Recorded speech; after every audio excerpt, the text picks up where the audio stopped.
It's also a big thing for the month where Blizzard announced a new survival game. This has nothing to do with Overwatch, it has nothing to do with Diablo and World of Warcraft and StarCraft. It's like an entirely new IP that they're making here. Like new characters, new world, new lore, new setting, and whatnot. That's pretty interesting.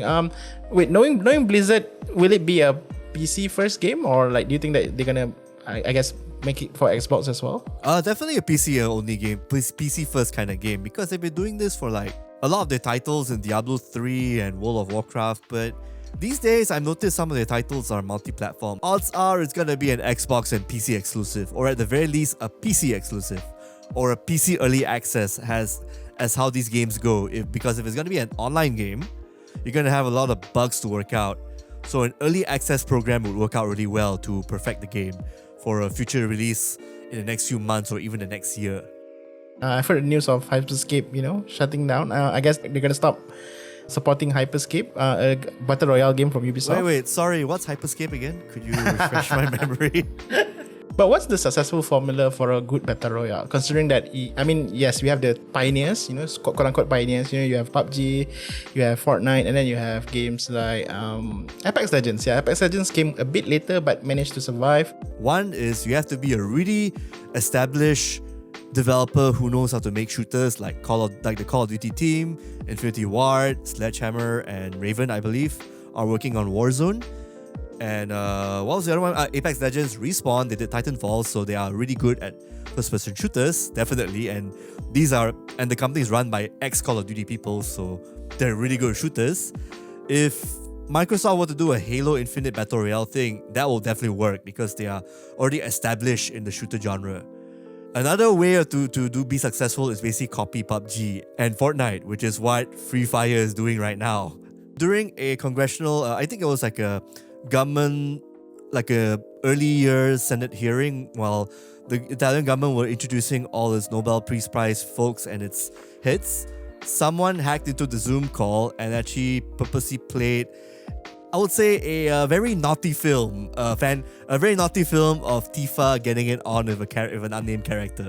So Tifa is actually a character from Final Fantasy VII, and the film in question is definitely not canon to the show itself. And I think hours after that, a lot of people are proclaiming Tifa as like the Miss Italy of 2022, I guess. If you want something a bit more creative and a bit more exciting, let's talk about the next game, which is Nobody Saves the World.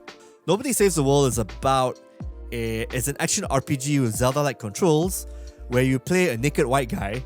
It's done for comical effect, mind you, who has the power to transform into different monsters and warriors through the magic wand he stole at the start of the game. It feels like an achievement hunting kind of game.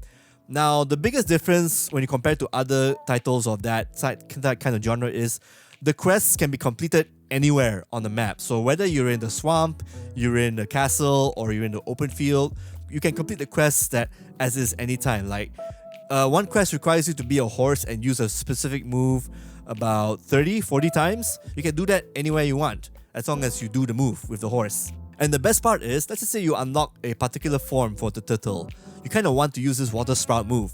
You can actually use that, take that skill and put it on another form, like on the guard or on the horse. So you can have like a horse that spits out water to, deal with enemies from far away. So you can mix and match. That's also the one cool thing about Nobody Saves the World. You get all these customizable options for you to mix and match to create the perfect Uber character you want to use in the game. There's also Windjammers too. Oh yes, that is really awesome, yes. So imagine a sports game where it's top-down, it's 2D, and you're basically playing an exciting version of tennis and Pong mixed together. The objective of the game is to score the most points in 2 sets, and to do that, you have to throw your flying power disc to the opponent's goal, and the opponent has to do the same. So if you reach 15 points and above, you win. So the cool thing about this is you get to throw the disc around and you get to do your power shots to confuse your opponent, and then you get to do lobs where you want to throw off the opponent's timing. So you throw a bunch of fast shots, and then when you get back the disc, you throw a slow one just to throw them off.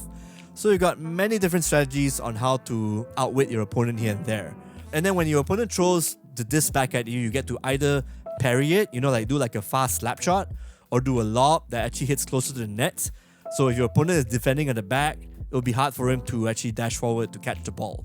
The disc. I keep saying ball for some reason, but yeah, the disc. When you actually are receiving the disc, when you time your button presses just right, you can do a flip where it goes up in the air and lands to the ground with a crosshair. When you're under the crosshair, you can basically charge up and do a power shot. And different power shots basically means like they're different for different characters, where the shots go in a zigzag, they go like different patterns, like it hits a wall and then hits the other side of the wall and clings onto it, or it goes to like a loop-de-loop for certain characters. So you've got like, and then the best part is if an opponent throws that super shot to you, if you time your presses just right, you can catch it and throw it back to his face, the same shot back to him. So there are many opportunities of counterattacks and parries. Kind of almost like a fighting game when you think about it. So it's like a sports game that plays a bit like a fighting game. But generally, it's a game you can actually enter in and play for fun, like, scoring points here and there. So I would highly suggest you check it out. And plus, the online play is also really awesome too, because it's running on rollback netcode.